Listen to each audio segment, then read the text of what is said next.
Friend, कैसे हो आप सभी। स्वागत है आपका अपने चैनल टीचिंग विद बानी में। आई होप आप सभी अच्छे होंगे और अपनी तैयारी को बेहतर कर रहे होंगे। दोस्तों, आज की जो हमारी क्लास है वो भक्ति काल में कृष्ण काव्य से है। हाँ जी दोस्तों, संत काव्य, सूफी काव्य और राम काव्य की हमारी क्लास हो चुकी है। जिसने नहीं देखी वो क्लास जरूर देखना, बहुत इंपॉर्टेंट क्लास है।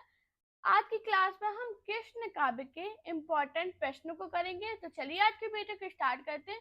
उससे पहले अगर आप चैनल पे पहली बार आए हो तो चैनल को सब्सक्राइब और वीडियो को लाइक जरूर करना।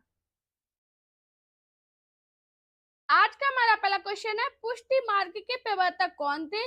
रामानंद, रामानुचार्य, शंकराचार्य या वल्लभाचार्य? जल्दी से सभी लोग इसका राइट आंसर बताइएगा। हाँ जी दोस्तों, पुष्टि मार्ग के प्रवर्तक कौन थे? तो आपको याद रखना जो वल्लभाचार्य ये पुष्टि मार्ग के प्रवर्तक थे। तो इसका राइट आंसर क्या होगा? Option D. अब बात करें ये पुष्टि मार्ग है क्या, तो आपको याद रखना जो पुष्टि मार्ग है ये भक्ति में पुष्टि, भगवत अनुग्रह या कृपा को कहा जाता है। मैंने आपको क्या बताया? पुष्टि मार्ग के प्रवर्तक कौन थे? तो आपको याद रखना वल्लभाचार्य पुष्टि मार्ग के प्रवर्तक थे। हमारा नेक्स्ट क्वेश्चन है, निम्न में से कौन सी नरोत्तम दास की विख्यात कृति है? नखशिख, कवित्र रत्नाकर, प्रिय प्रवास या सुदामा चरित? बताइए इसका राइट आंसर क्या होगा। हाँ जी दोस्तों, कौन सी नरोत्तम दास की विख्यात कृति है? तो आपको याद रखना दोस्तों जो सुदामा चरित है ये नरोत्तम दास की विख्यात कृति है। तो इसका राइट आंसर क्या होगा? Option D. अब बात करें जो नरोत्तम दास है इनका जन्म कहाँ हुआ था? तो आपको याद रखना इनका सीतापुर जिले में इनका जन्म हुआ था। नरोत्तम दास की कुछ कृतियां जो पेपर में बहुत पूछी जाती हैं, सुदामा चरित जो कि एक खंड काव्य है, ध्रुव चरित और विचारमाला, ये इसकी ऐसी रचनाएं जो पेपर में पूछी ही जाती हैं। मैंने आपको क्या बताया? निम्न में से कौन सी नरोत्तम दास की विख्यात कृति है? तो आपको याद रखना सुदामा चरित नरोत्तम दास की विख्यात कृति है। नेक्स्ट क्वेश्चन है, मीराबाई के पदों में किस भाषा का प्रयोग हुआ है? अवधी भाषा, राजस्थानी मिश्रित ब्रज, भोजपुरी या खड़ी बोली? जल्दी से सभी लोग इसका राइट आंसर बताइएगा। हाँ जी, मीराबाई के पदों में किस भाषा का प्रयोग हुआ है? तो आपको याद रखना जो मीराबाई है इनके पद है इसमें राजस्थानी मिश्रित ब्रज भाषा का प्रयोग किया गया है। तो इसका राइट आंसर क्या होगा? Option D. अब बात करें मीराबाई का जन्म कब हुआ था? तो आपको याद रखना मीराबाई का जन्म 1516 ईस्वी में हुआ था। मीराबाई भगवान श्री कृष्ण की उपासना में प्रियतम या पति के रूप में करती थी। हाँ जी, आपको याद रखना जो मीराबाई है ये भगवान कृष्ण की उपासना प्रियतम या पति के रूप में करती थी। मीराबाई की भाषा राजस्थानी मिश्रित ब्रज भाषा है। अब बात करें मीराबाई की कुछ रचनाएं जो पेपर में बहुत पूछी जाती हैं, गीत गोविंद का टीका, नरसिंह जी का मायरा, राग सोरठा, राग गोविंद, ये किसकी रचनाएं? तो आपको याद रखना ये सारी रचनाएं मीराबाई की हैं। हमारा क्वेश्चन क्या था? मीराबाई के पदों में किस भाषा का प्रयोग हुआ है? तो आपको याद रखना राजस्थानी मिश्रित ब्रज भाषा का। हमारा नेक्स्ट क्वेश्चन है, निम्नलिखित में से कौन राधा वल्लभ संप्रदाय के प्रवर्तक है? वल्लभाचार्य, गोविंद स्वामी, हित हरिवंश, शीत स्वामी? बताइए इसका राइट आंसर क्या होगी। हाँ जी, निम्न में से कौन राधा वल्लभ संप्रदाय के प्रवर्तक है? तो कौन है? हित हरिवंश। इसका राइट आंसर क्या होगा? Option C. ये राधा जी को गुरु के रूप में स्वीकार किया था। मैंने आपको क्या बताया? राधा वल्लभ संप्रदाय के प्रवर्तक हित हरिवंश है। इन्होंने श्री राधा जी को गुरु के रूप में स्वीकार किया है। हमारा नेक्स्ट क्वेश्चन है, सखी संप्रदाय को कहा जाता है राधा वल्लभ संप्रदाय, चित्त चिंत संप्रदाय, हरिदास संप्रदाय या अष्टछाप संप्रदाय? हाँ जी, क्या होगा इसका राइट आंसर? सखी संप्रदाय को क्या बोला जाता है? तो आपको याद रखना क्या कहते हैं? हरिदास संप्रदाय। इसका राइट आंसर क्या होगा? Option C. मैंने आपको क्या बताया? सखी संप्रदाय को क्या कहते हैं? हरिदास संप्रदाय। अगर बात करें सखी संप्रदाय के संस्थापक कौन थे? तो आपको याद रखना स्वामी हरिदास जी। हमारा नेक्स्ट क्वेश्चन है, वृंदावन में मीराबाई की मुलाकात किस कृष्ण भक्त कवि से हुई थी? छीत स्वामी, गोविंद स्वामी, रूप गोस्वामी, जीव गोस्वामी? बताइए इसका राइट आंसर क्या होगा। हाँ जी, वृंदावन में मीराबाई की मुलाकात किस कृष्ण भक्त कवि से हुई थी? तो आपको याद रखना जीव गोस्वामी। इसका राइट आंसर क्या होगा? Option D. दोस्तों ये बहुत इंपॉर्टेंट क्वेश्चन है, बहुत बार ये पेपर में पूछा गया है। हमारा क्वेश्चन क्या था? वृंदावन में मीराबाई की मुलाकात किस कृष्ण भक्त कवि से हुई थी? तो किससे हुई थी? जीव गोस्वामी से। हमारा नेक्स्ट क्वेश्चन है राग गोविंद के रचयिता का नाम बताइए। सूरदास, रैदास, नंददास या मीराबाई? तो दोस्तों अभी हाल मैंने आपको बताया था कि राग गोविंद के रचयिता कौन है, तो कौन है? मीराबाई। इसका राइट आंसर क्या होगा? Option D. मैंने आपको क्या बताया? राग गोविंद के रचयिता मीराबाई है।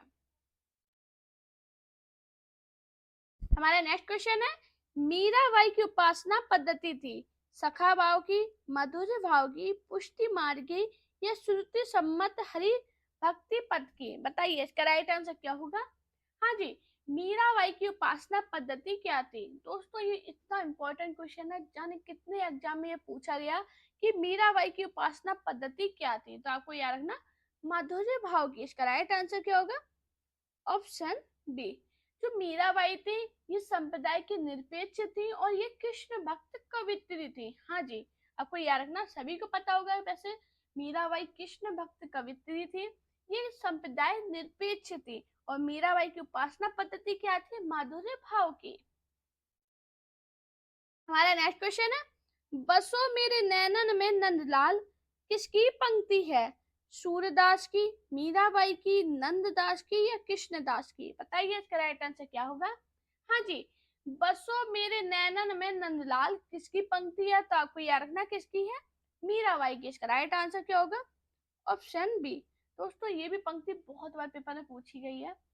आज के जितने भी क्वेश्चन है ये सभी एग्जाम में पूछे गए, इंपॉर्टेंट है। पूरी क्लास देखना, अपना स्कोर बताना, आपका स्कोर कितना रहा है। और आप सभी से रिक्वेस्ट है लाइक शेयर सब्सक्राइब और कमेंट जरूर करके जाना। ये आपसे मेरी एक पर्सनल रिक्वेस्ट है, प्लीज हाथ जोड़ के प्रार्थना है, आप लोग कमेंट में ये जरूर बताना कि क्लास आपको कैसी लगी है, अगली क्लास आप किस टॉपिक पे चाहते हो और आपका स्कोर कितना रहा है। हमारा नेक्स्ट क्वेश्चन है रस खान कवि का वास्तविक नाम था? नसीम खान, अब्दुल, अली मोहम्मद, सैयद इब्राहिम? बताइए इसका राइट आंसर क्या होगा? हाँ जी, रस खान कवि का वास्तविक नाम क्या था? तो आपको याद रखना सैयद इब्राहिम था। इसका राइट आंसर क्या होगा? Option D. मैंने आपको क्या बताया? रस खान कवि का वास्तविक नाम सैयद इब्राहिम था। हमारा नेक्स्ट क्वेश्चन है गौड़ी संप्रदाय के संस्थापक हैं? हरिदास निरंजनी, हित हरिवंश, लालदास, चैतन्य महाप्रभु? बताइए इसका राइट आंसर क्या होगा? हाँ जी, गौड़ी संप्रदाय के संस्थापक कौन है? तो आपको याद रखना चैतन्य महाप्रभु। इसका राइट आंसर क्या होगा? Option D. मैंने आपको क्या बताया? गौड़ी संप्रदाय के संस्थापक चैतन्य महाप्रभु हैं। हमारा नेक्स्ट क्वेश्चन है मेरे तो गिरधर गोपाल दूसरो ना कोई किसका पद है? सूरदास का, बिहारी का, मीराबाई का, जैसी का? बताइए क्या होगा इसका राइट आंसर? हाँ जी, मेरे तो गिरधर गोपाल दूसरा ना कोई किसका पद है? तो आपको याद रखना ये जो पद है मीराबाई का है, वो बहुत इंपॉर्टेंट पद है। ये जाने कितने एग्जाम में पूछा गया कि मेरे तो गिरधर गोपाल दूसरो ना कोई किसका पद है? मीराबाई का। हमारा नेक्स्ट क्वेश्चन है पायो जी मैंने राम रतन धन पायो प्रस्तुत पद के रचयिता का नाम है? सूरदास, मीराबाई, कुम्मनदास, तुलसीदास? हाँ जी, क्या होगा इसका राइट आंसर? आप सभी को पता है इसका राइट आंसर क्या होगा? Option B, Mirabai. हाँ जी, इस पद की जो रचयिता है वो मीराबाई है। पायो जी मैंने राम रतन धन पायो प्रस्तुत पद के रचयिता मीराबाई हैं।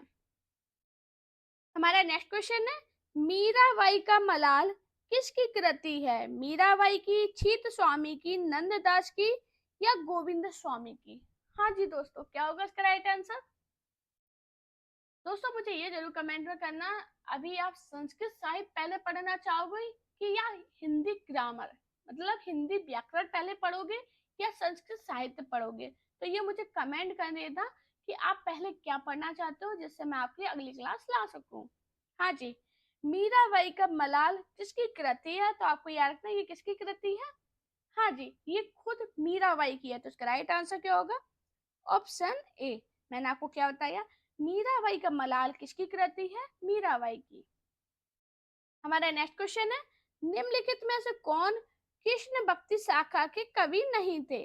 कबीरदास, सूरदास, नंददास, रसखान। बताइए क्या होगा इसका राइट आंसर? हाँ जी, क्या होगा इसका राइट आंसर? तो दोस्तों आपको याद रखना, जो कबीरदास है ये कृष्ण भक्ति शाखा के कवि नहीं थे। तो इसका राइट आंसर क्या होगा? Option A.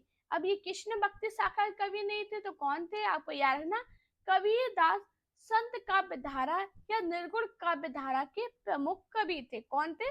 संत काव्य धारा के कवि थे। हाँ जी दोस्तों, मैंने आपको भक्ति काल अलग अलग क्रम में पढ़ाया है, संत काव्य, सूफी काव्य, राम काव्य और कृष्ण काव्य के। तो वो क्लास जरूर देखना। मैंने अलग अलग इसलिए पढ़ाया क्योंकि इससे क्वेश्चन बनते हैं और डीप में जाते हैं, तो ऐसे क्वेश्चन आपके एग्जाम में पूछे जाते हैं। चारों क्लास जरूर देखना, बहुत इंपॉर्टेंट क्लास है। मैंने आपको क्या बताया? निम्नलिखित में से कौन कृष्ण भक्ति शाखा का कवि नहीं था? तो वो कौन थे? कबीरदास। कबीरदास कृष्ण भक्ति के शाखा के कवि नहीं थे, ये संत काव्य धारा के कवि थे। हमारा नेक्स्ट क्वेश्चन है, नरसिंह जी का मायरा किसकी रचना है? सूरदास की, बालकृष्ण की, मीराबाई की या कबीर की? बताइए क्या होगा इसका राइट आंसर? हाँ जी, तो दोस्तों आपको याद रखना, जो नरसिंह जी का मायरा विहाल मैंने बताई थी किसकी रचना है? मीराबाई की। इसका राइट आंसर क्या होगा? Option C. आपको याद रखना, मीराबाई का जन्म 1516 ईस्वी में हुआ था और मीराबाई की भाषा राजस्थानी मिश्रित ब्रज भाषा है। मैंने आपको क्या बताया? नरसिंह जी का मायरा किसकी रचना है? तो मीराबाई की है। मीराबाई का जन्म 1516 में हुआ था और इनकी भाषा राजस्थानी मिश्रित ब्रज भाषा है। हमारा नेक्स्ट क्वेश्चन है, अष्टयाम किसकी रचना है? पंत की, नावादास की, निराला की या घनानंद की? हाँ जी बताइए क्या होगा इसका राइट आंसर? दोस्तों आप किसी भी स्टेट से टीजीटी, पीजीटी, असिस्टेंट प्रोफेसर या किसी भी स्टेट से किसी भी कंपटीशन एग्जाम की तैयारी कर रहे हो, ऐसे क्वेश्चन आपके पेपर में बनते हैं और इम्पोर्टेंट है। बताइए अष्टयाम किसकी रचना है? तो आपको याद रखना, जो अष्टयाम है ये नाभादास की रचना है। तो इसका राइट आंसर क्या होगा? Option B. हमारा नेक्स्ट क्वेश्चन है, नंददास की किस कृति पर मुग्ध होकर इन्हें जड़िया कवि की उपाधि दी गई? अनेकार्थ पंजरी, रास पंचाध्यायी, पदावली या भंवर गीत? बताइए इसका राइट आंसर क्या होगा? हाँ जी, नंददास की किस कृति से मुग्ध होकर इन्हें जड़िया कवि की उपाधि दी गई? तो किससे दी गई थी? रास पंचाध्यायी से। इसका राइट आंसर क्या होगा? Option D. दोस्तों ये बहुत इंपॉर्टेंट क्वेश्चन है, बहुत बार पेपर में पूछा गया। अब आपको याद रखना, जो नंददास है ये ब्रज भाषा के कृष्ण भक्त कवि थे। कौन थे? ब्रज भाषा के कृष्ण भक्त कवि थे और इन्हें क्या कहते हैं? जड़िया कवि की उपाधि दी गई थी। किस वजह से दी गई थी? रास पंचाध्यायी के लिए। हमारा नेक्स्ट क्वेश्चन है, साहित्य लहरी के रचयिता कौन है? नंददास, सूरदास, गोविंद स्वामी, कृष्णदास? बताइए क्या होगा इसका राइट आंसर? हाँ जी, साहित्य लहरी के रचनाकार कौन है? तो आपको याद रखना कौन है? सूरदास। इसका राइट आंसर क्या होगा? Option B. मैंने आपको क्या बताया? साहित्य लहरी के रचयिता सूरदास है। हमारा नेक्स्ट क्वेश्चन है, प्रेम वाटिका किसकी काव्य कृति है? रसखान की, आलम की, नागरी दास की, भारतेंदु हरिश्चंद्र की? बताइए क्या होगा इसका राइट आंसर? हाँ जी, प्रेम वाटिका किसकी कृति है? तो आपको याद रखना, जो प्रेम वाटिका है ये रसखान की कृति है। इसका राइट आंसर क्या होगा? Option A. हमारा नेक्स्ट क्वेश्चन है, नायिका भेद पर आधारित ग्रंथ रस मंजरी के रचनाकार है? सूरदास, नंददास, बिहारी, विद्यापति? बताइए इसका राइट आंसर क्या होगा? हाँ जी, नायिका भेद पर आधारित ग्रंथ रस मंजरी के रचनाकार नंददास है। तो इसका राइट आंसर क्या होगा? Option B. मैंने आपको क्या बताया? नायिका भेद आधारित ग्रंथ रस मंजरी के रचनाकार नंददास है।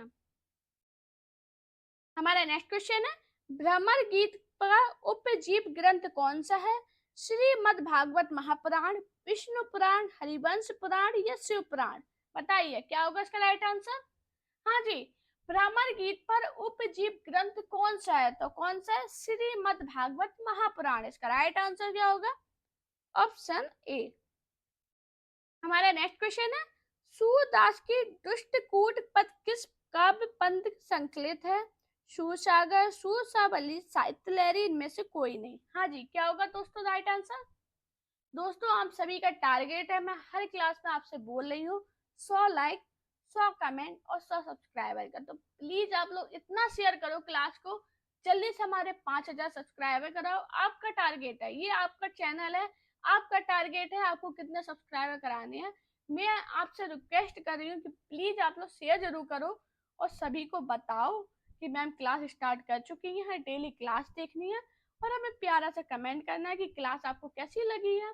आपका कुछ नया आइडिया है कि मैम इस तरह से क्लास पढ़ाइए, डिटेल में पढ़ाइए, कुछ भी, तो आप मुझे कमेंट कीजिए, मैं आपकी कमेंट जरूर पढ़ूंगी और उस पर सोचूंगी। अगर आपका कमेंट सही है तो मैं उस पर सोचूंगी और मैं अगली क्लास उस तरह से लाऊंगी। तो आप लोग कमेंट जरूर क्या कीजिए, बताइए इसका राइट आंसर क्या होगा?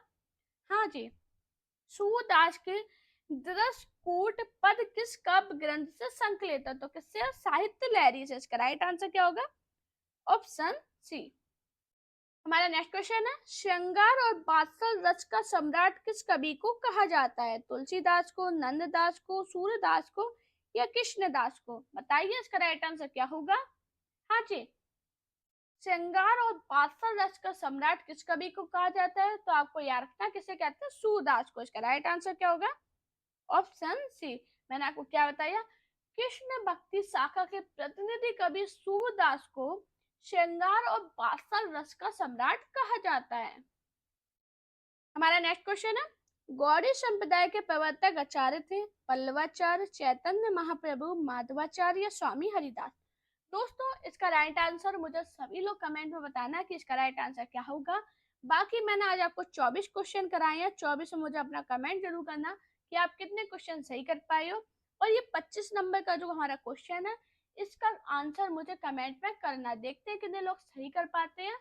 दोस्तों अपना प्यार और सपोर्ट चैनल पे बेकार बनाए रखिए। Thank you guys watching this video.